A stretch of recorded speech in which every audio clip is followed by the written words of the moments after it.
Live from our downtown studios, this is Good Morning Providence.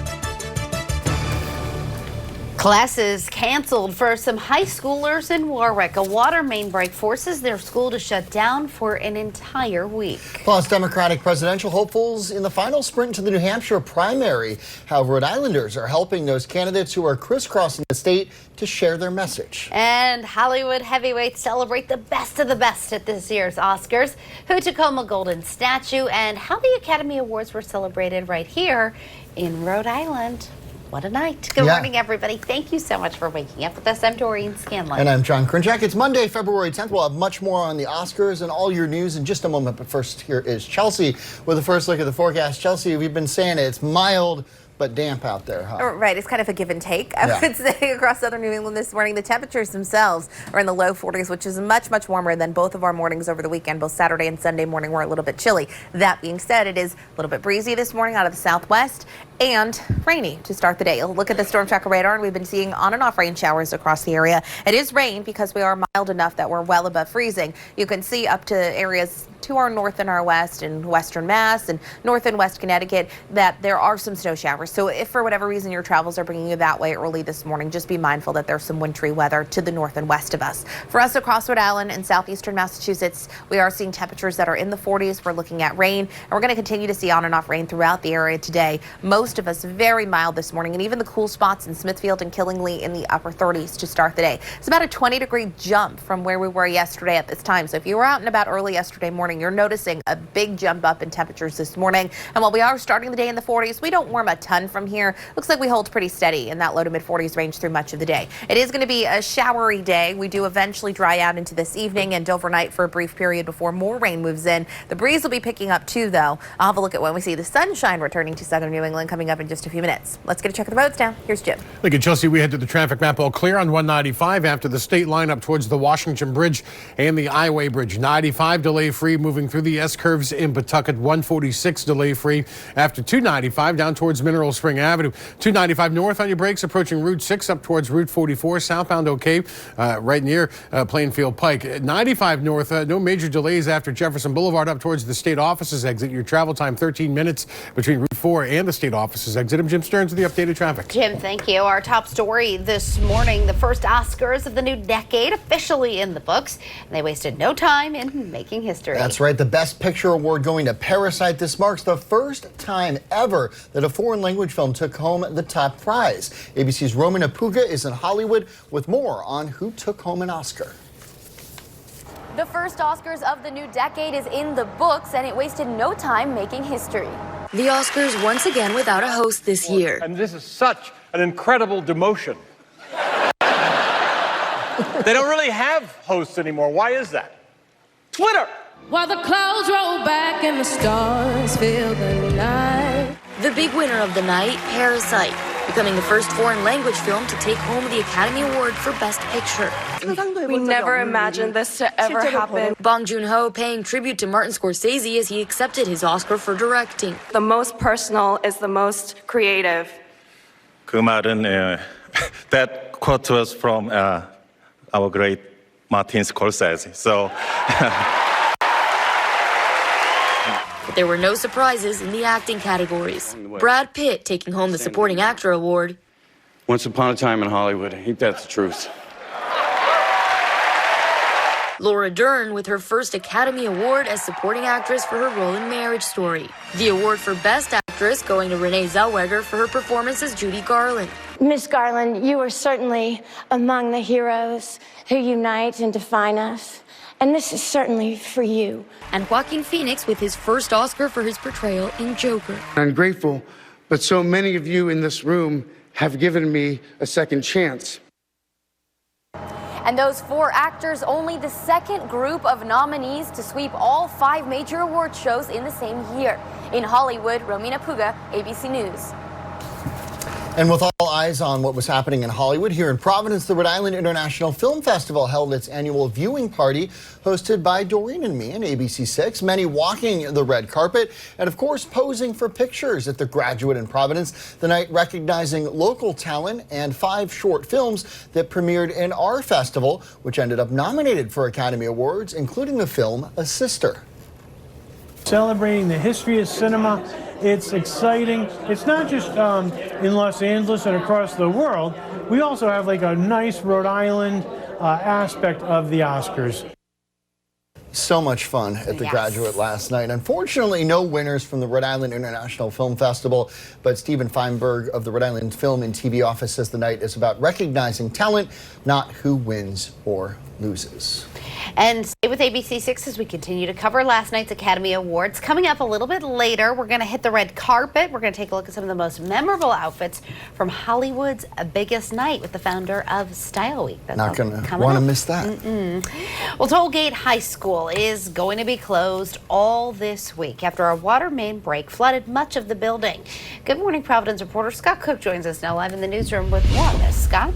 Yeah, Doreen, that water main break causing all sorts of work and cleanup for the maintenance crews, although I'm sure students have no problem with their newfound week off. Now, that water main break happened around 8 o'clock on Saturday morning, and it flooded the cafeteria, the auditorium, and several classrooms at Tollgate High School. Now, typically a break like this is caused by bad weather or aging infrastructure, but that's not the case here. Apparently, human error is to blame. This was due to a bad cap. Somebody put a galvanized steel cap on the water main, and they shouldn't have. That kind of cap will rot out, as opposed to putting in a brass cap. Now, the school is expected to be closed this entire week while crews air out the building and replace soaked drywall. Warwick Superintendent Philip Thornton tells ABC6 that he'll be talking with the state education department today to see if students will have to make up those lost days in June. He says he hopes they don't, as this incident was out of their control. Live in the newsroom this morning, Scott Cook, ABC6 News. All right, Scott, thank you. Also this morning, a former Cumberland teacher arrested in Connecticut is accused of sexually assaulting a child. Nicholas Oliveira of Lincoln is a former special ed teacher at Ashton Middle School in Cumberland. He's charged with sexually assaulting a 9-year-old girl at the Hideaway Cove campground in Killingly back in 2018. Police say this did not involve any Cumberland students. This isn't the first time the 29-year-old has been taken in. Last year, Oliveira was arrested in Lincoln for child molestation. Oliveira's bond has been set at $100,000. He's due back in court in Connecticut later this month. Meantime, Rhode Island State Police are investigating a deadly crash in Richmond early yesterday morning. 25-year-old Aaron Lee of Randolph, Mass. was killed after hitting a guardrail on 95 South near Baker Pines Road just before 3 a.m. State police say his car ricocheted off that guardrail, then smashed into a Jersey barrier. Lee was pronounced dead at the scene. It is just about 6:08 now to Your Voice, Your Vote 2020. Less than 24 hours before the New Hampshire primary, the candidates are crisscrossing the state to meet as many voters as possible before they cast their ballots. The race already appearing to be a two-candidate competition, with Bernie Sanders in the lead and Pete Buttigieg not too far behind, both feeding off momentum from the Iowa caucus. And politically involved Rhode Islanders are among those converging on New Hampshire today, helping in the last-minute push before voters head to the polls. The first in the nation primary tomorrow under new scrutiny after those results of the chaotic Iowa caucus were delayed for days. Despite that, Rhode Islanders who've been canvassing in New Hampshire say the voters they've spoken to are enthusiastic and have pride in the process. There's sort of an electric feeling with the New Hampshire that it is the first in the nation primary. They're really interested in being a big part of the process. Meantime, President Trump is also making the trek north for the primary. The president will hold a rally in Manchester tonight, just hours before polls open across New Hampshire. And stay with ABC6 News as we continue to follow the New Hampshire primary. Reporter Ellie Romano will be there tomorrow, and we'll have live reports throughout the night, starting on ABC6 News at 5. All right, new details now on the Red Sox-Dodgers trade. That nightmare trade sending 2 star players from Boston to L.A. is a done deal this morning. This time around, though, it's just a 2-team trade. The Dodgers are getting former MVP Mookie Betts and David Price. In return, L.A. is sending the Sox 2 prospects along with outfielder Alex Verdugo, catcher Connor Wong, and infielder Jeter Downs. Downs is a 21-year-old middle infielder, actually named after Derek Jeter. Wong is a 23-year-old who spent time time in AA last season. The original trade proposal incorporated the Minnesota Twins, but they pulled out of the deal after one of the players was found to be injured. At least we know what's happening. Yeah, happy Monday. Move forward. Yeah. All right. Still to come here on Good Morning Providence. Lifespan hospitals taking extra steps to protect people against the flu. What you should know before going to visit a patient. Plus, the Boston Pops forced to cancel their overseas tour because of the coronavirus. But coming up, we'll show you how the musicians are using this extra time to give back to local music fans. And as Oscar night took center stage in Hollywood, Samsung unveils a new high-tech phone. We'll take a sneak peek. Chelsea. Scattered rain showers in the forecast for today with temperatures above average for February. I'll have a look at when the sunshine will return coming up in just a few minutes.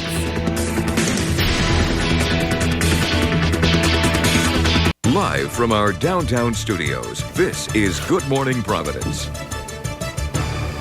6:30 on a Monday morning. Good morning, everyone. Thanks for staying with us here on Good Morning Providence as we take a live look outside over the city this morning. A little damp out there, but boy, that early spring theme kind of keeps going, huh? It does feel springy this morning, Chelsea. It's hard to kind of remember that. We should be waking up kind of the standard lows. We're in the low 20s. We're in the low 40s this morning. That's 20 degrees above average to start the day. A little bit of a breeze from the southwest with those scattered rain showers across the area. It's not a complete washout of a day, but we do have on and off showers in the forecast throughout the day, and that will continue into the evening as well. A little bit of a wider view shows you snow for northern New England, but with our temperatures in the 40s, well above freezing, we're looking at rain showers across the area. Even our cooler spots up in Smithfield and Killingly this morning in the upper 30s and low 40s, and that's thanks to the breeze that we have coming in from the southwest. We're looking at today, this morning at the bus stop, about 40 degrees with scattered showers. It gets a little bit breezy this afternoon with highs topping out mainly in the mid-40s. We have more rain in the forecast for tomorrow. I'll let you know when the sun returns coming up in just a few minutes. Let's get a check of the roads. Here's Jim.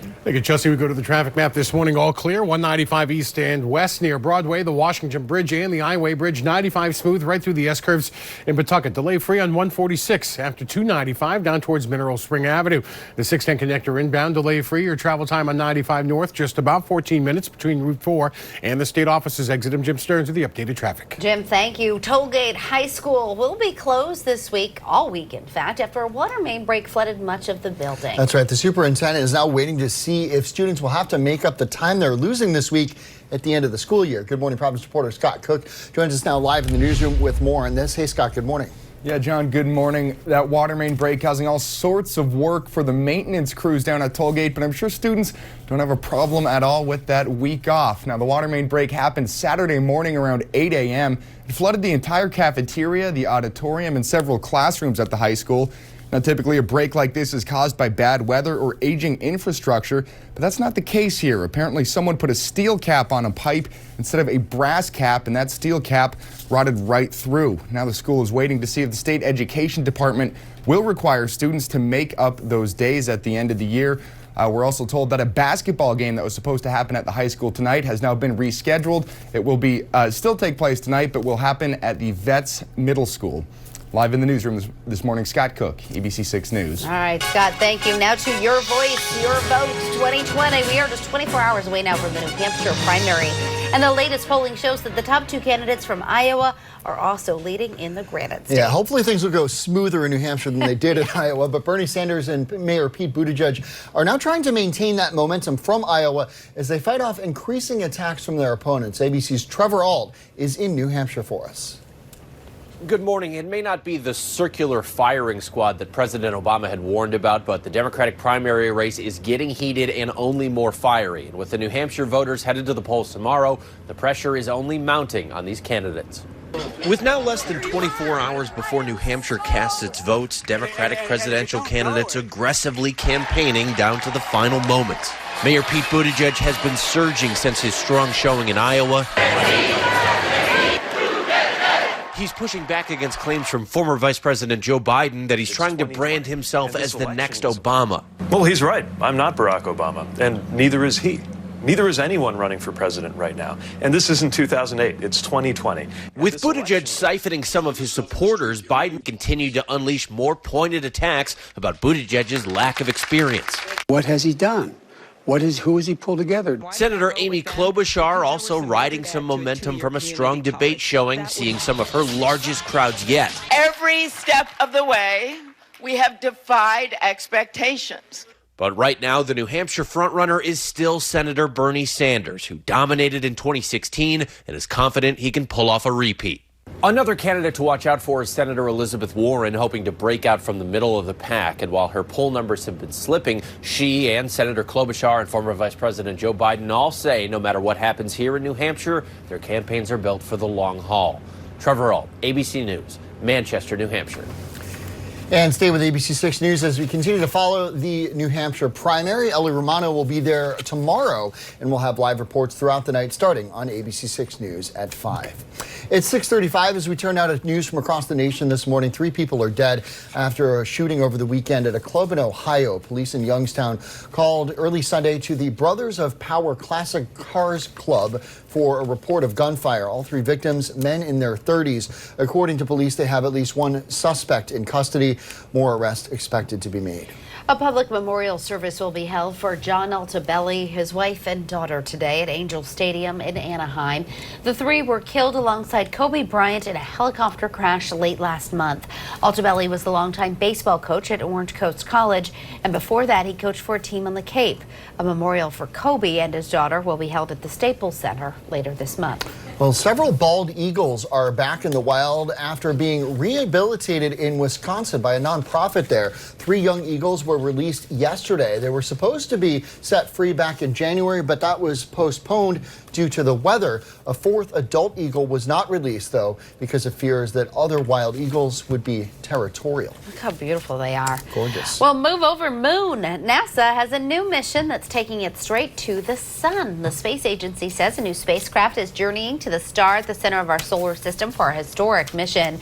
The solar orbiter will try and snap the first pictures of the sun's north and south poles.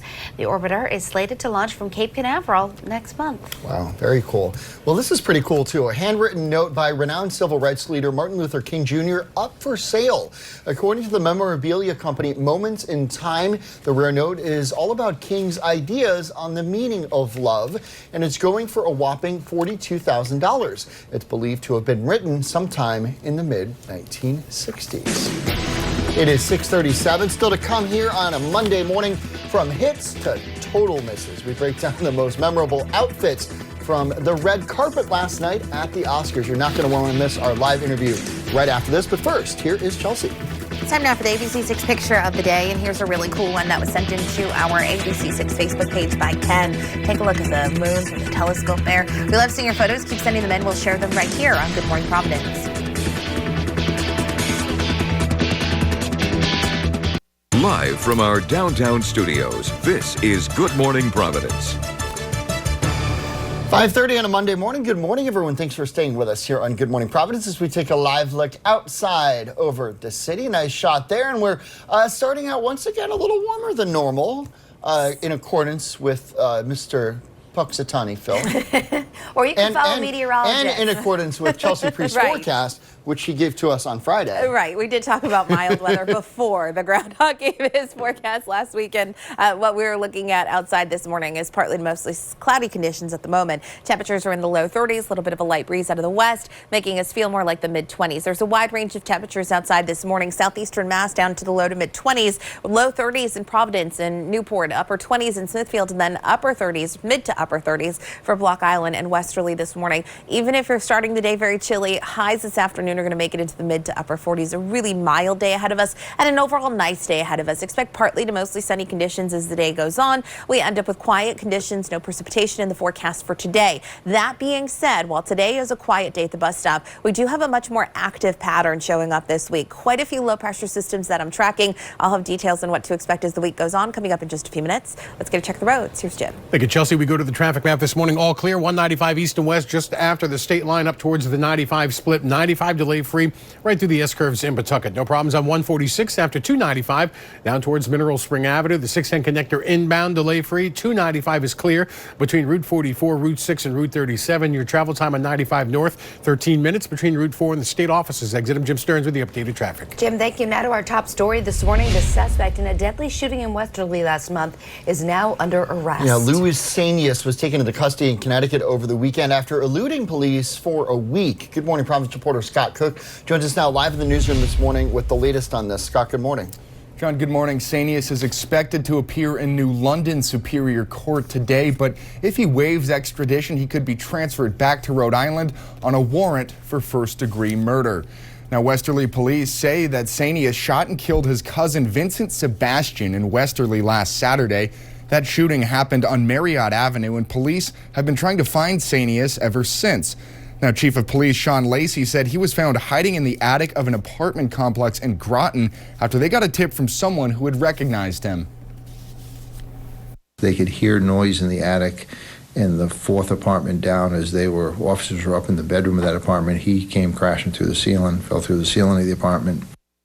Now, police say Sanius was spotted by a woman at a party who recognized him from wanted posters around town. Both Chief Lacey and Sanius will be in New London Superior Court today. Sanius is being held on a $1 million bail bond.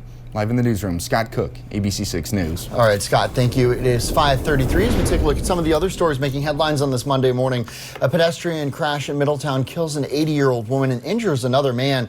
Police say Christine Moulania was backing out of her driveway on Ward Avenue when she crashed into a house across the street. Gertrude Mackin died from her injuries. Moulania also hit her own son, who remains in the hospital this morning in serious condition. Later today, a woman arrested for OUI after hitting a Lakeville police cruiser Friday night is expected in court. 21-year-old Hannah Rink from Middleborough crashed into the cruiser while an officer was getting back in during an attempted breaking and entering investigation on Clear Pond Road. That officer went to the hospital but has since been released. It's 5:34 and the U.S. now has 11 confirmed cases of the Wuhan coronavirus, including one in Massachusetts. The patient has not been named, but UMass Boston officials say he is a 20-year-old student there. They say he flew home to Logan Airport last week from China, where he was studying. He is now at home in isolation. 2 new cases were also announced last night in California. Today on Capitol Hill, legal teams will present their closing arguments as the impeachment trial of President Trump resumes, with time slated both today and tomorrow for senators to speak. The final vote on the 2 articles of impeachment expected Wednesday afternoon, one day after the president delivers his State of the Union address. Well, it is your voice, your vote. All eyes on Iowa today. The first in the nation voting begins tonight, kicking off the 2020 presidential nominating season. Several of the presidential candidates race back to the Hawkeye State this weekend to campaign. Senators Warren, Sanders, Klobuchar, and Bennett camped in Washington, D.C. last week for President Trump's impeachment trial. The voting process in the Iowa caucus is complicated, to say the least. ABC's Mary Alice Parks explains it for us. When most Americans go to vote this primary season, they will see these, but not in Iowa. No secret ballots, instead lots of public debate as voters caucus. The Democrats who show up for a precinct caucus will literally vote with their feet. It's a very physical, participatory experience. Caucuses are meetings put on by political parties, not the state. Voters pick delegates who will go on to vote for candidates at the national party conventions in the summer. First, Democratic voters check in and are counted. Then they divide into groups to show their first choice. Fans of one candidate in one corner, those choosing a different candidate across the room. There are speeches and debates as groups try to win more support. In order to qualify for a delegate, a candidate must have 15% of the room. If one group has less than that, those people are free agents. In a second round, those voters can band together or join one of the larger groups. The whole process can take hours. On the Democratic side, they are going to publicize the outcome of that first round of caucusing. So those candidates might be able to claim that they had, substantial support, 7% or something, going into future contests, even if they don't actually get any delegates. This is a major change. This year, candidates will be able to boast about how many people walked into caucus rooms and picked them first. So regardless of where the math shakes out at the end of the night, candidates could use this first popular vote to claim victory. A second change, Iowa is holding dozens of satellite caucuses at different times and even outside the state and outside the country for Iowans who live away from home. There's no mail-in option. Emmanuel Smith is hosting one of those in his building. Really, all I wanted was not to be put in a position like last time. I think it's important for people to understand It's not 8 people in a one-room schoolhouse in a cornfield somewhere. These are packed gymnasiums. Mary Alice Parks, ABC News. It is 5:37. Also this morning, a Warwick woman warning others about an aggressive salesperson claiming to be affiliated with National Grid. The incident so uncomfortable, she called police. When Danielle Youngbar opened the door Friday afternoon, she says the man told her he worked for a company called Town Square Energy and he was part of National Grid, but he actually wasn't. Things escalated from there when Youngbar says he demanded to see her National Grid bills and bank account information. When I spoke with the police officer, he said it's kind of like their MO, that they're aggressive. It's their way of getting people to kind of push forward their information so that they can get you to be part of their company or part of their business. A quick internet search turns up dozens of complaints about Town Square Energy and their aggressive tactics. National Grid confirmed they have received reports of third-party energy suppliers claiming to be affiliated with them, and they say they are not National Grid employees. They say workers from National Grid will always have a special ID card on them. It is 5:38 on a Monday morning. Still to come here on Good Morning Providence. Super Bowl ads with plenty of surprises on the night, including one from Jeep. We'll have a look at their latest vehicle. Plus, they say all good things must come to an end. So to my teammates, my family, and my fans, you deserve to hear this from me. All right, well, he certainly left us guessing last week with a cryptic post on social media. What it all means from Tom Brady. That's coming up after Chelsea's forecast. Chelsea, do you have as an intriguing a picture of the day? We shall see. Here's today's picture of the day. This is a cool one sent in by Jeff. A beautiful fishing day, he says. We love seeing your photos. Keep sending them in. We'll share them right here on Good Morning Providence.